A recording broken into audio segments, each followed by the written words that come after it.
القلم اللي عمل لنا كلنا صداع واسئلته ما بتنتهيش. تعالي وانا اقول لك الخلاصه في الليله دي كلها هتبقى ايه.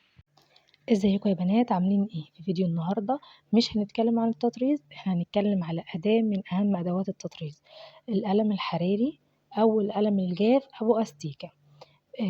بنعمل بيه ايه؟ بنرسم بيه الديزاين اللي انتي هتشتغلي عليه تطريز بعد ما بنشف فيه يعني بيه.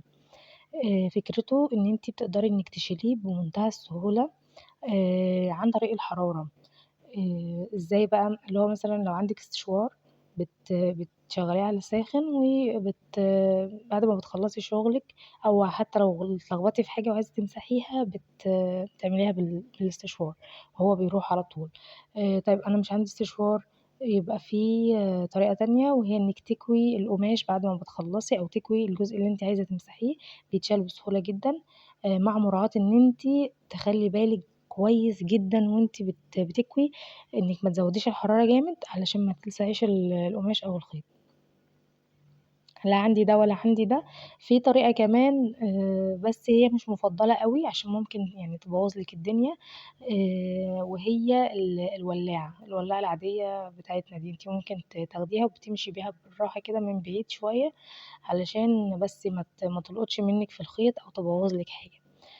ده استخدامه بيتمسح بسهولة جدًا. طيب بتجيبيه منين؟ بتجيبيه يا ستي يا إما من مكتبة تكون كبيرة موجودة عندِك في بلدِك، وطبعًا مش هنقول أسامي لإن إحنا في أماكن مختلفة كتير.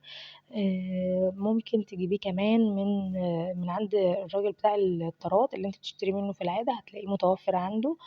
لو هتدخلي مكتبة أنتِ ممكن تقولوا له القلم الجاف أبو أستيكة، لإن مش الكل عارف إن هو اسمه قلم حراري. ونصيحة إنِّك تكوني يعني تجربيه الأول، لإن في أنواع مش كويسة وبتسيب أثر. طيب لو ساب أثر أعمل إيه؟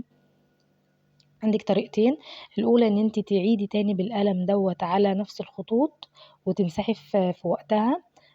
لو ما طلعش معاكِ ممكن تجربي إنِّك تغسلي القماش نفسه، وأعتقد ساعتها بيروح تمامًا، مش بيفضل الأثر دوّة. سعره بيكون في حدود من 10 ل20. ممكن تجيبيه أونلاين، بس للأسف هيبقى تكلفته عالية عليكِ لو هتشتريه هو بس لوحده.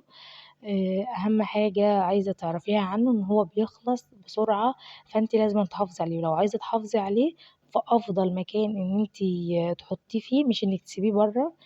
لو في الشتا ممكن، لو في الصيف زي دلوقتي والحِتّة حَر جامد كده، هتضطري إن أنتِ تحفظيه في ال الفريزر.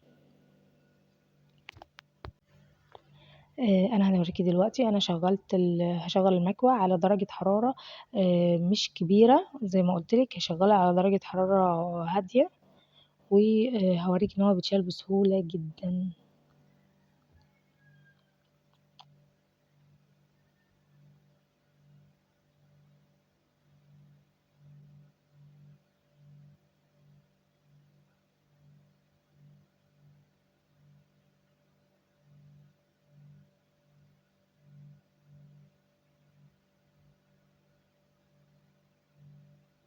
ده بيكون شكله، في الغالب كل التصميمات بتاعته بتكون كده، وأهم حاجة ما تنسيش إنه بيتحط في الفريزر، ما بيتسابش برّه عشان تحافظي عليه.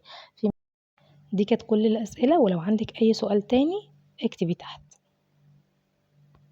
أشوفكم في فيديو جديد.